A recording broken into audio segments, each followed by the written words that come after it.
Hello everyone, आप सब कैसे हैं। आशा है कि आप सब स्वस्थ होंगे। तो आज का हमारा टॉपिक है गर्भवती की देखभाल। क्या है गर्भवती की देखभाल, केयर ऑफ प्रेग्नेंट।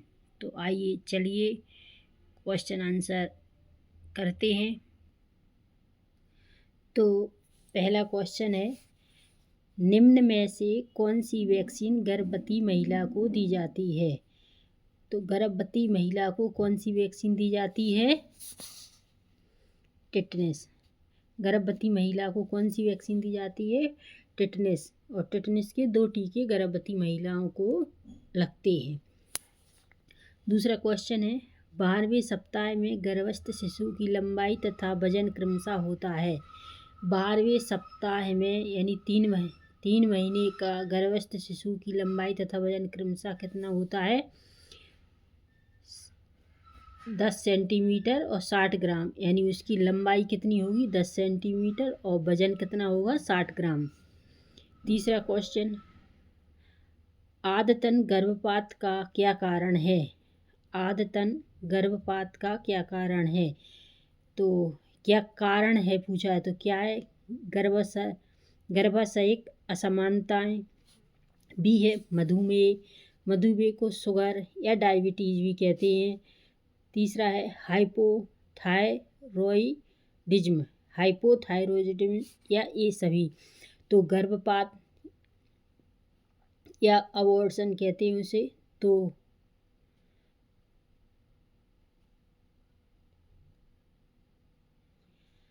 तो इसका आदतन गर्भपात का क्या कारण है। ये तीनों चीज़ें गर्भपात का कारण है।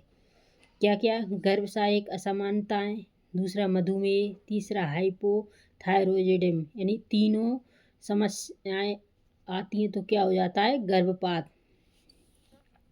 आइए चौथा क्वेश्चन, 32वें सप्ताह में गर्भस्थ शिशु का वजन कितना होता है। अब क्या पूछा है 32वें सप्ताह यानी 8 महीने।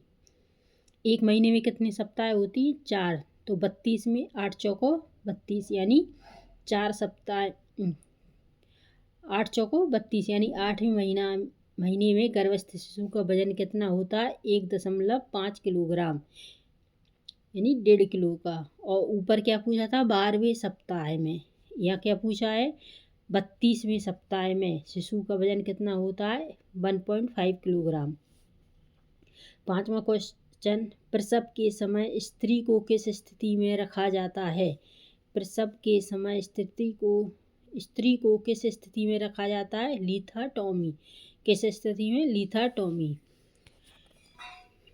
6वां क्वेश्चन, गर्भस्थ शिशु के अंग कौन से सप्ताह में महसूस किए जा सकते हैं। गर्भस्थ शिशु के अंग कौन से सप्ताह में महसूस किए जा सकते हैं। कौन से सप्ताह में 14वें सप्ताह में। कौन से सप्ताह में महसूस किए जा सकते हैं 14वें सप्ताह में।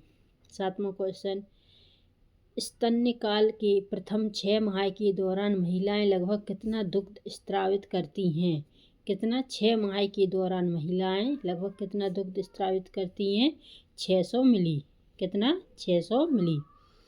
8वां क्वेश्चन, वह विधि जिसमें स्तनपान की कमी को पूर्ण करने के लिए तुरंत बाद ही शिशु को अतिरिक्त दूध दिया जाता है कहलाती है। देख क्वेश्चन ध्यान से समझिए। वह विधि जिसमें स्तनपान की कमी को पूर्ण करने के लिए तुरंत बाद ही शिशु को अतिरिक्त दूध दिया जाता है कहलाती है। क्या कहलाती है संपूरक पोषण। क्या कहलाती है संपूरक पोषण। तो क्वेश्चन नंबर 9, समय से पूर्व होने वाले शिशु का चिन्ह है। समय से पूर्व होने वाले शिशु का चिन्ह है संधि रेखाएं व फोंटे लेंस चौड़ी, लंबाई 45 सेंटीमीटर या इससे कम, वजन 2.5 किलोग्राम या इससे कम। तो इसका सही आंसर है उपरोक्त सभी ये तीनों चीज़ें हुई। तो समय से पूर्व यानी 9 महीने से पूर्व होने वाले शिशु का चिन्ह है। अब क्वेश्चन नंबर 10, गर्भावस्था के दौरान प्रतिदिन कैल्शियम की कितनी मात्रा लेना आवश्यक है? गर्भावस्था के दौरान प्रतिदिन गर्भवती महिला को कैल्शियम की कितनी मात्रा लेनी चाहिए? 1.0 ग्राम। 1.0 ग्राम। क्वेश्चन नंबर 11, गर्भावस्था के दौरान प्रतिदिन कितने ग्राम प्रोटीन लेना चाहिए? गर्भावस्था के दौरान प्रतिदिन कितनी ग्राम प्रोटीन लेना चाहिए? 80 ग्राम। कितने ग्राम? 80 ग्राम। क्वेश्चन नंबर 12, मातृक व गर्भस्थ शिशु के अधिक जोखिम के मामले किसके द्वारा ज्ञात किए जा सकते हैं? किसके द्वारा? कार्डियोटोकोग्राफ। किसके द्वारा? कार्डियोटोकोग्राफ के द्वारा। क्वेश्चन नंबर 13, गर्भावस्था के दौरान प्रतिदिन आयरन की कितनी मात्रा आवश्यक होती है? गर्भावस्था के दौरान प्रतिदिन आयरन की मात्रा कितनी मात्रा आवश्यकता होती है? 38 मिलीग्राम। कितनी? 38 मिलीग्राम। क्वेश्चन नंबर 14, गर्भावस्था के दौरान स्तनों में परिवर्तन के लिए कौन सा हार्मोन जिम्मेदार होता है? गर्भावस्था के दौरान स्तनों में परिवर्तन के लिए कौन सा हार्मोन जिम्मेदार होता है? Progesterone hormone. कौन सा? Progesterone hormone.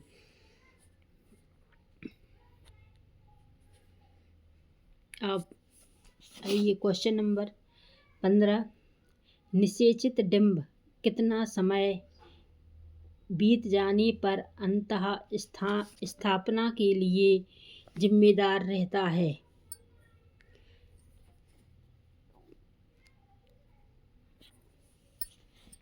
अंततः स्थापना के लिए जिम्मेदार रहता है 6 से 7 दिन। 6 से 7 दिन। अब क्वेश्चन नंबर 16, गर्भावस्था के आरंभ के 20 सप्ताहों के दौरान गर्भवती स्त्री का वजन औसतन कितना बढ़ जाता है? 20 सप्ताहों के दौरान 20 सप्ताह के दौरान गर्भवती स्त्री का वजन कितना बढ़ जाता है? 2.5 किलोग्राम यानी 2.5 किलोग्राम। नवजात शिशु की त्वचा पर उपस्थित मक्खन जैसा पदार्थ क्या कहलाता है? नवजात शिशु की त्वचा पर उपस्थित मक्खन जैसा पदार्थ क्या कहलाता है? बर्निक्स कैजिओसा।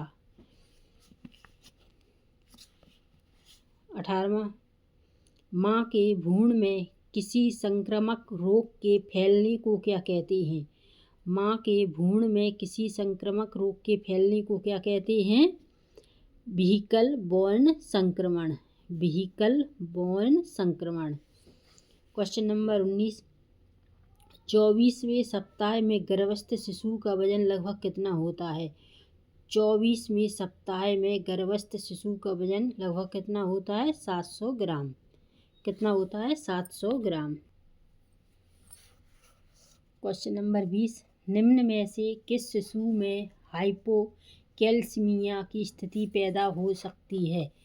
निम्न में से किस शिशु में हाइपोकैल्सीमिया की स्थिति पैदा हो सकती है?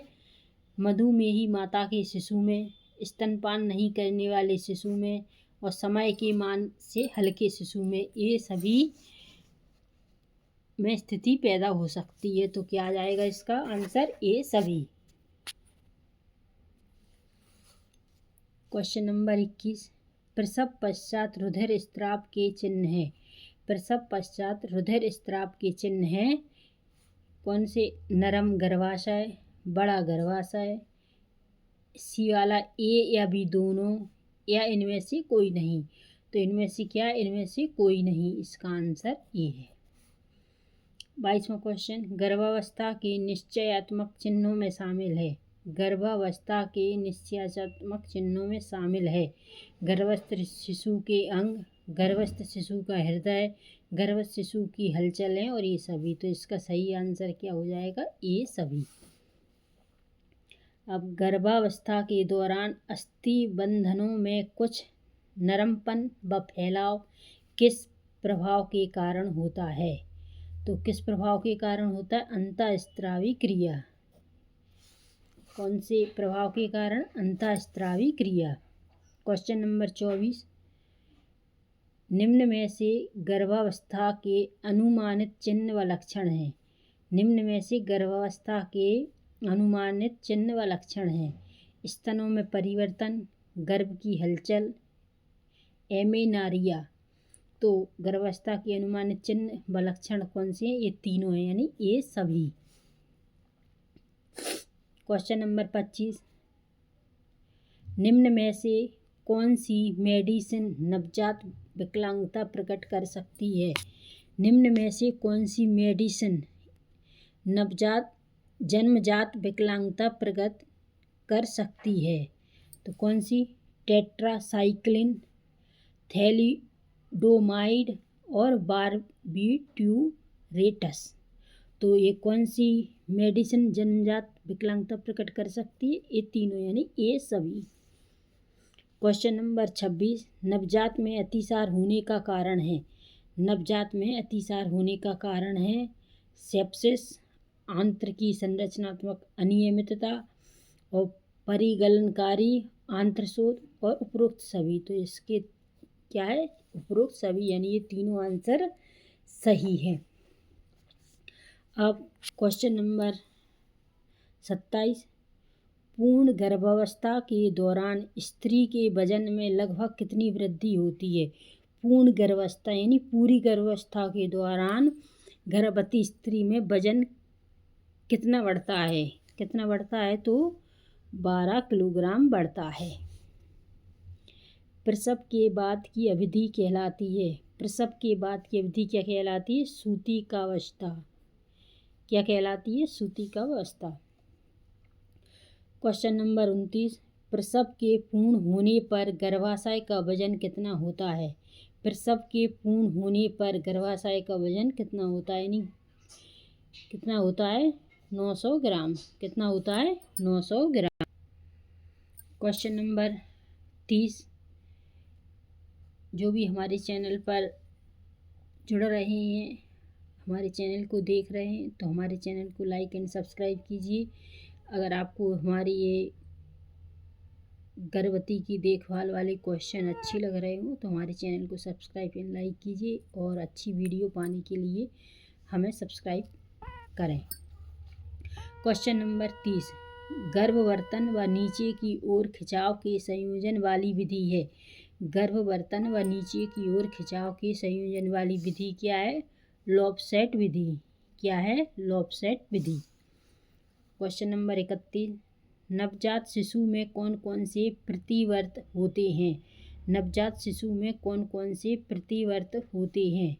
नंबर ए है मोरो प्रतिवर्त, बी है मुखीय प्रतिवर्त, सी है ग्रास प्रतिवर्त, चौथा है ये सभी। तो इसमें क्या होगा? ये सभी, यानी ये तीनों प्रतिवर्त होते हैं। क्वेश्चन नंबर 32, गर्भ की हलचल माता के द्वारा पहली बार किस सप्ताह के बीच महसूस की जाती है? गर्भ की हलचल माता के द्वारा पहली बार किस सप्ताह के बीच महसूस की जाती है? यानी 16 से 20 सप्ताह के बीच, यानी 16 से 20 सप्ताह के बीच, यानी 4 से 5 महीने जो महिला गर्भवती है उसके बीच, यानी 16 से 20 सप्ताह। 33वां क्वेश्चन, गर्भाशय के चारों ओर पाया जाने वाला संयोजी ऊतक कहलाता है। गर्भाशय के चारों ओर पाया जाने वाला संयोजी ऊतक कहलाता है पेरीमीट्रियम। क्या कहलाता है? पेरीमीट्रियम। 34वां क्वेश्चन, अपरिपक्व शिशुओं के संबंध में कौन सा कथन असत्य है? क्वेश्चन को बिल्कुल ध्यानपूर्वक पढ़ें।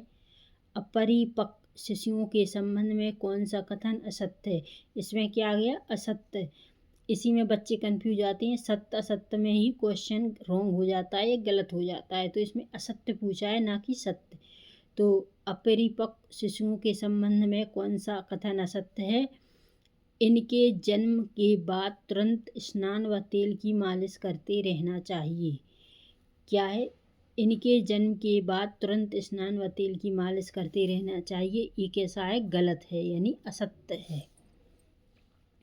क्वेश्चन नंबर 35, प्रसव पूर्व क्लिनिक में दूसरी भेंट गर्भावस्था के कौन से महीने में की जानी चाहिए? प्रसव पूर्व क्लिनिक में दूसरी भेंट गर्भावस्था के कौन से महीने में की जानी चाहिए? कौन सा महीना? 6वां महीना। पहली जांच कब होती है? तीसरे महीने में। पहली जांच कब होती है? तीसरे महीने। दूसरी भेंट यानी दूसरी जांच कब होती है? 6वें महीने में। और पहली जांच तीसरे महीने में। यानी गर्भवती महिला को पहला टीका, वो टेटनस वाले टीके होते हैं ना, तो पहला टीका तीसरे महीने में लग जाता है। उसे पहला टीका तीसरे महीने में लगता है। और दूसरी जांच कब, कौन से महीने में होती है? 6वें महीने में। आइए 36 क्वेश्चन, प्रश्न नंबर 36, गर्भावस्था में टेटनस टॉक्साइड की दूसरी खुराक किस सप्ताह में देनी चाहिए? गर्भावस्था में टेटनस टॉक्साइड की दूसरी खुराक किस सप्ताह में देनी चाहिए? 20 से 24 सप्ताह, यानी वो ही आ गया 4 पंचे 20, 5 से 6 महीने के बीच में दूसरी खुराक यानी टेटनस का टीका लगवाना चाहिए गर्भवती महिला को, दूसरा टीका। क्वेश्चन नंबर 37, 1 वर्ष के अंत तक शिशु का वजन उसके जन्म के वजन से कितना गुना हो जाता है? 1 वर्ष के अंत तक शिशु का वजन उसके जन्म के वजन से कितना गुना हो जाता है? यानी 3 गुना हो जाता है। ये क्वेश्चन बहुत बार पूछा जा चुका है पेपर में। ये वेरी इम्पोर्टेंट क्वेश्चन है, इसे आप अच्छे से समझिए। 1 वर्ष के अंत तक शिशु का वजन उसके जन्म के वजन से कितना गुना हो जाता है? 3 गुना। वेरी इंपॉर्टेंट क्वेश्चन है। क्वेश्चन नंबर 38, इस वीडियो का लास्ट क्वेश्चन। जो भी हमारे वीडियो पर पहली बार देख रहे हैं तो हमारे चैनल को लाइक एंड सब्सक्राइब जरूर कीजिएगा। तो चलिए प्रश्न नंबर 38, MCH माताओं व बच्चों के लिए उन्ननायक, निरोधक, उपचारात्मक और पुनर्वास सुविधा या देखभाल है। यह परिभाषा कब और किसके द्वारा प्रस्तुत की गई? क्वेश्चन ध्यान से देखिए, पढ़िए। MCH माताओं व बच्चों के लिए उन्ननायक, निरोधक, उपचारात्मक और पुनर्वास सुविधा या देखभाल है। यह परिभाषा कब और किसके द्वारा प्रस्तुत की गई? WHO ने, वर्ल्ड हेल्थ ऑर्गेनाइजेशन ने 1976 में प्रस्तुत की थी। WHO की फुल फॉर्म क्या? वर्ल्ड हेल्थ ऑर्गेनाइजेशन, यानी WHO ने 1976 में इसकी के द्वारा प्रस्तुत की गई थी। तो आई होप यू कि आपको हमारी ये वीडियो पसंद आई होगी। गर्भवती महिला की देखभाल की में पूरे क्वेश्चन थे। प्रश्न 38 हो गए हैं। तो आई होप यू कि आपको हमारी ये वीडियो पसंद आई हो और आपके एग्ज़ाम्स के लिए बहुत अच्छे क्वेश्चन हैं, ताकि आप एग्ज़ाम्स की तैयारी कर सकें। हमारी तो बस यही इच्छा है कि हम आपको अच्छी अच्छी वीडियो लाते रहें और आप बनाते रहें और आप पढ़ते रहें। Thank you very much, thank you so much. तो अगली वीडियो में फिर मिलते हैं। राधे राधे।